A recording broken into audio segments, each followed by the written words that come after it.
Армысыздар, эфирде өзекцияла бағдарламасы және мен Тұрар Жолмағанбетов. Жаз маусымы елімізде жаппай жол жөндеу жұмыстары басталды. Маусым айы өздеріңіз білесіздер, Алматы маңындағы үлкен айналмалы жолдың құрылысы көп жылдардан соң жанданды. Бұл ғана емес, жалпы республикада көлемінде жөндеу жұмыстар жандануда. Сондай-ақ биыл Астана маңында бірнеше айналма жолдардың құрылысы сәтті аяқталып, тағы бірінің құрылысы басталды. Бүгін біз осы жалпы жолдар сапасына және бағыттарын тоқталамыз. Студия спикерлерімен таныс болыңыздар. Бұл Ұлан Әліпов, Қазақ Автожол жауапкерлігі шектеулі серіктестігінің бас директоры, және Бекбау Слямшайхов, бұл Қазақ Автожол ұлттық компаниясы құрылыс дирекциясының инженері. Студия, қош келіпсіздер. Бірінші кезекте статистика берсек, бүгінгі Қазақстан Республикасындағы жолдардың көлемі, олардың ұзындығы, сапасына, санатына мән берсек. Жалпы Қазақстанда пайдаланудағы жолдар 96 мың шақырым жолдар. Ол бүкіл Қазақстан Республикасының аумағындағы жолдар. Оның ішінде біздің енді салаға қатысты, министрлікке қатысты 24.274 шақырым бұл республикалық маңызы бар жолдар. Солай болып бөлінеді. Оның басқасы жаңағы жергілікті маңызы бар жолдар, облыстық, аудандық маңызы бар жолдар болып арқарай бөлініп кете береді. Жақсы. Осы жолдар деген кезде Қазақстан Республикасындағы жалпы халықтың өзінің бір негативті ойы бар. Ел тікелей сапасына байланысты. Осы бойынша біз ақпарат бере аламыз.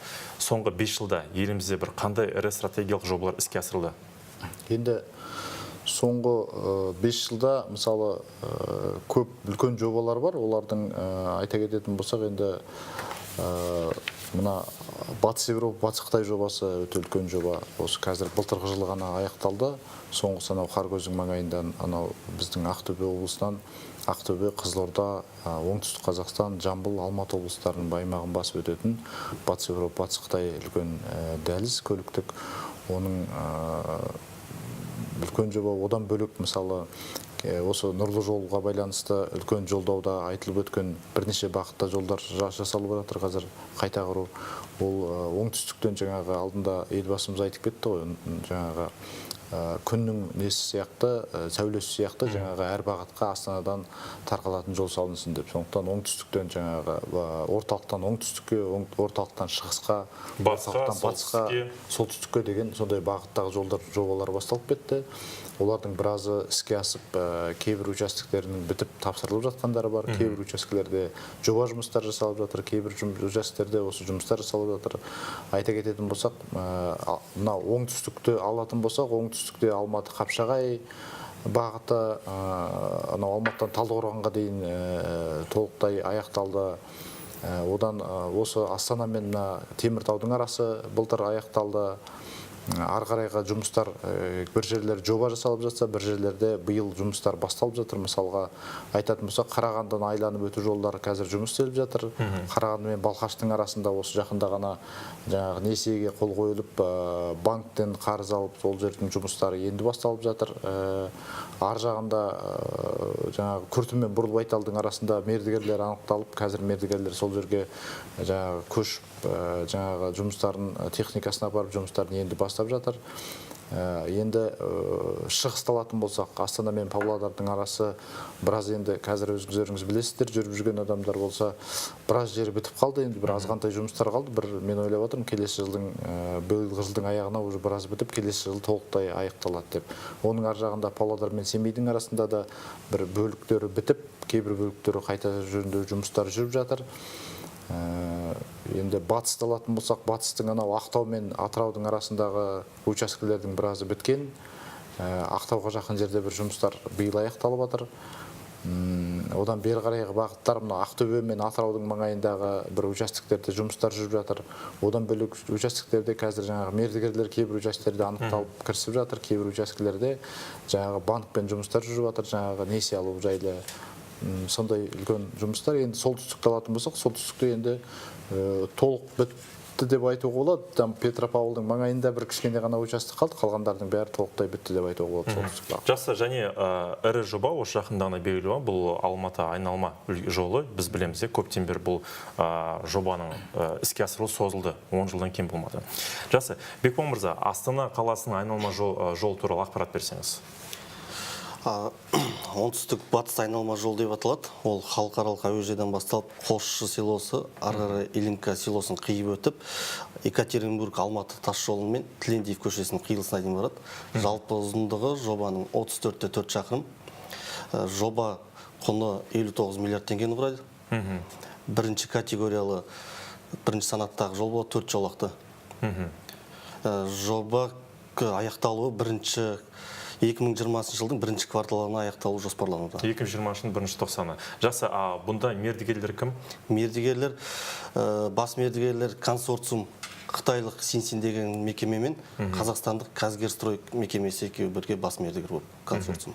Жақсы, жиып келгенде елімізде осы жолға жұмсалатын қаржы бойынша немесе жаңа жолдар салынуы, немесе қайта жөндеуі үлкен деңгейде жұмыстар жүргізіліп жатыр. Оның ішінде мега жобалар, біздің жаңа Батыс Европа мен Батыс Қытай жобасы.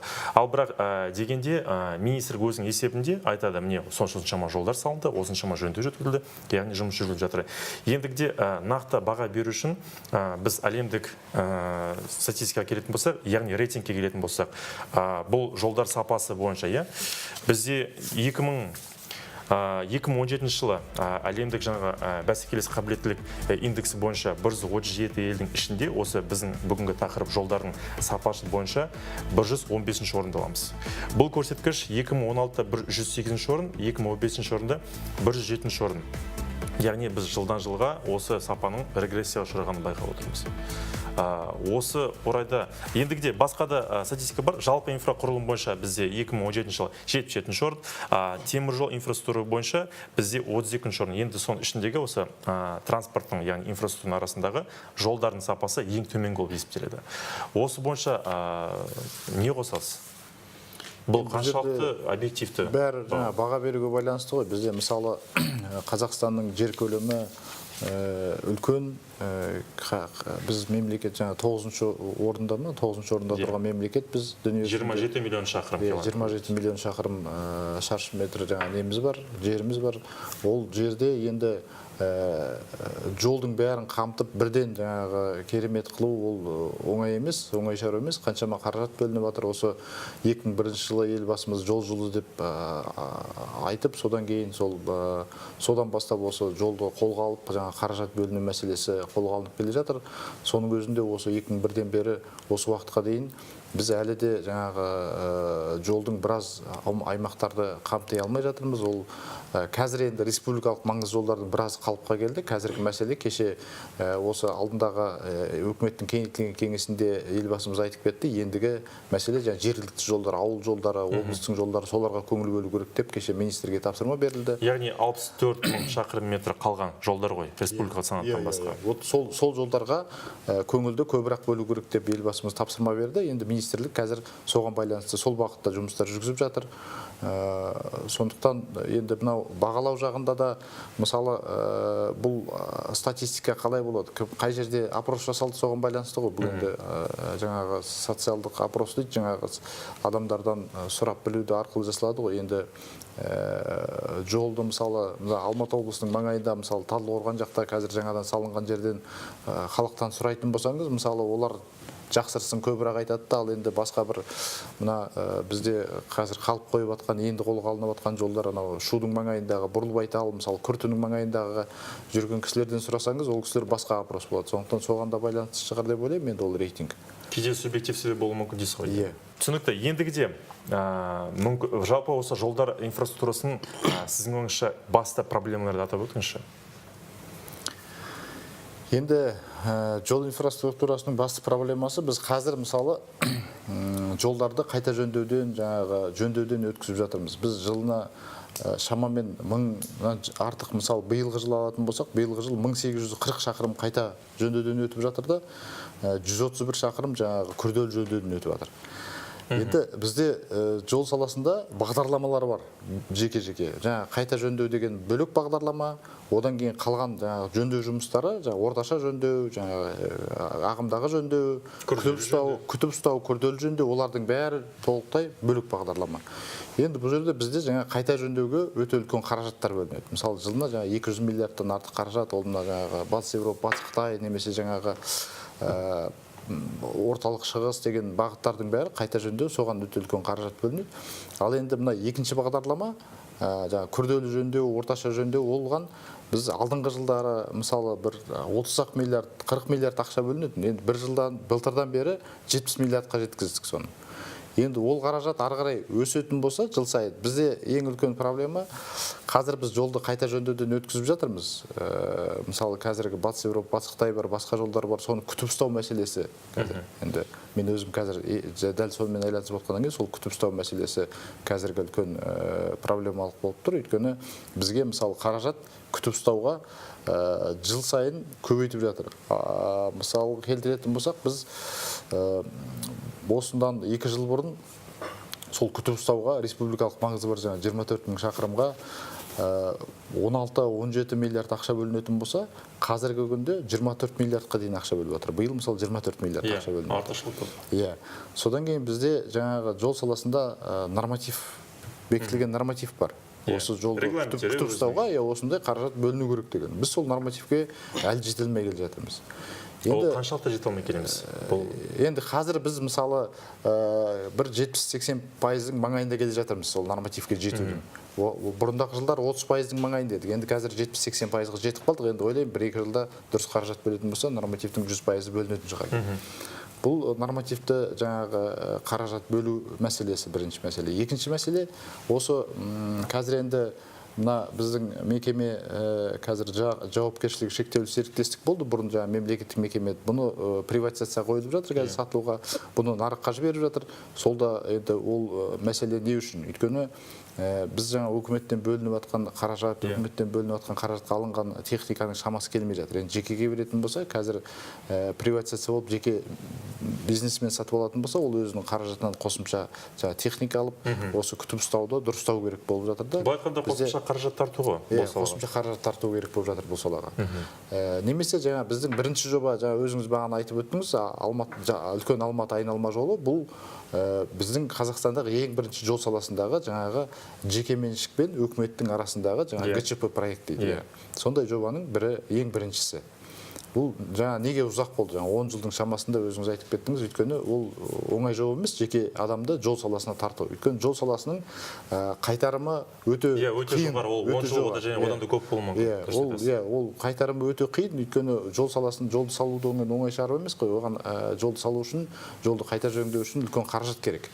Оның ішіне кететін материалы бар, битумы бар, басқасы бар, оның бәріне үлкен қаражат керек, оны көп адамдар түсіне бермейді. Мысалы, бір жолдың, бірінші категориялы жолдың қазіргі бір шақырымы шамамен қанша $1,5 миллион болады, иә? $1,5 миллион болады. Мысалы, $1,5 миллион деген ол үлкен қаражат, сондықтан оған кез келген жеке кәсіпкер, жеке бизнесмен ондай қаражатты салып, одан кейін бәлен-бай жыл күтіп отыру, 50-40 жыл күтіп отыру үлкен тәуекел. Сондықтан оған жеке кәсіпкер тарту қиын. Сол үшін үлкен Алматы айналма жолы жаңағы консорциум құрылып, келісіп, үкіметтен көп жеңілдіктер жасалып, сөйтіп осындай шешімге келіп, енді басталып отыр. Бұл енді бірінші пилотный проект дейді, бірінші жоба.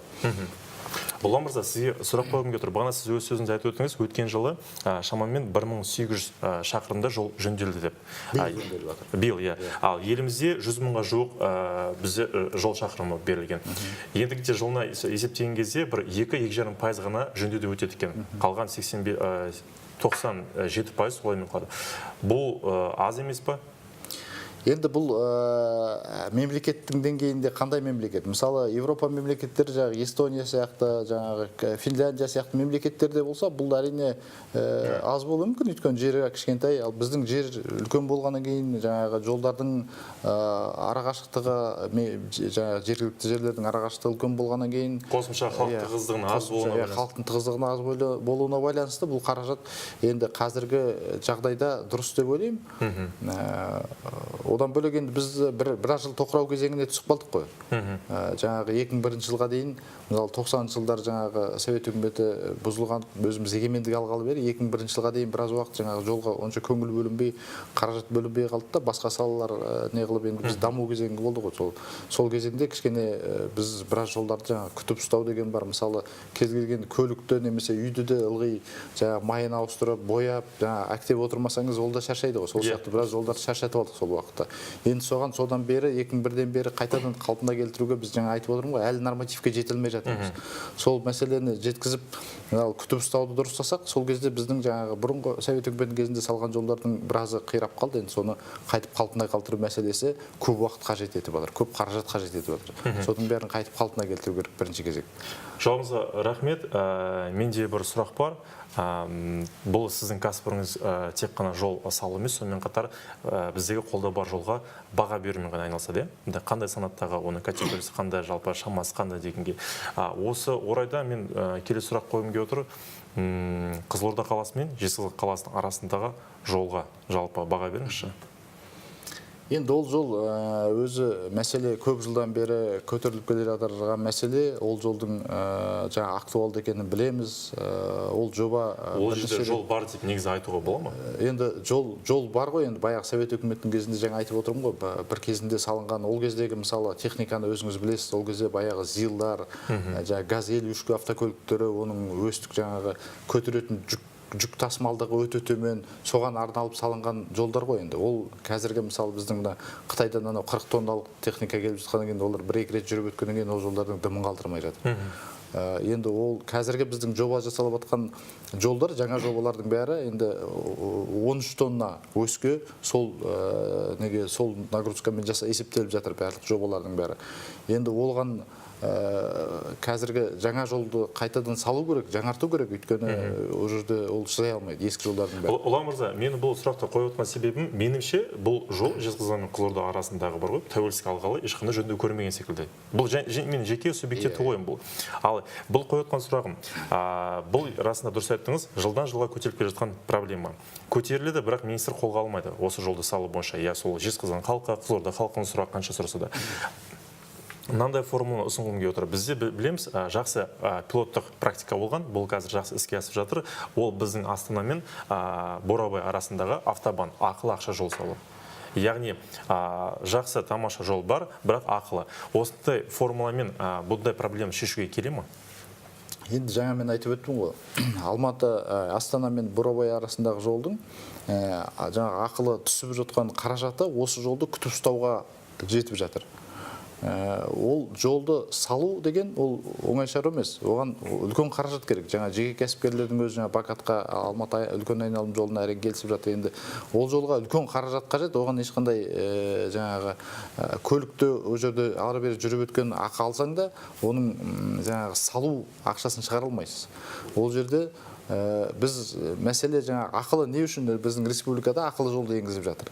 Ол мына жаңа мен айтып өткен күтіп ұстаудың ақшасы жетпей жатыр ғой. Сол ақшаны бюджеттен жеткізе алмай жатқаннан кейін осы қаражат арқылы сол арқылы мына жолды күтіп ұстау уақытылы. Ол жаңағы мен айтып өткендей, жаңағы кез келген пәтер болсын, көлік болсын, уақытысында майын ауыстыру, уақытысында краскілеу, уақытысында жаңағы жол белгілерін ауыстыру деген сияқты мәселе ғой. Соны қолға алу үшін. Ұлан мырза, бізде 30 секундтай уақыт қалды екен. Жалпы осы Қызылорда мен Жезқазған арасындағы жол салуына бір эксперттік болжам беріңізші, қай жылдары салыну мүмкін бұл? 25-30 бұл жолдар қазір міне осы бізде 26 жыл болды жол сол деңгейде тұрғалы, жөндеу де жүргізбеген. Енді қашан күтеміз сол жолды? 2050? Оны министрліктің жобасы бойынша қазір мына жобаларға кіргізіп жатыр. Мен ойлаймын, енді келесі 1-2 жылдың ішінде сол жоба жасалып басталады деген сұрақтар көтеріліп жатыр. Енді оған мен жаңағы қалай айтуға болады? Құзыретім жоқ. Құзыретім жоқ, ол жолды мен ертең жасаймыз, арғы күн жасаймыз деп айтуға. Қазір күтіп ұстау жағдайында енді барынша шама келгенше күтіп ұстап жатырмыз. Жақсы.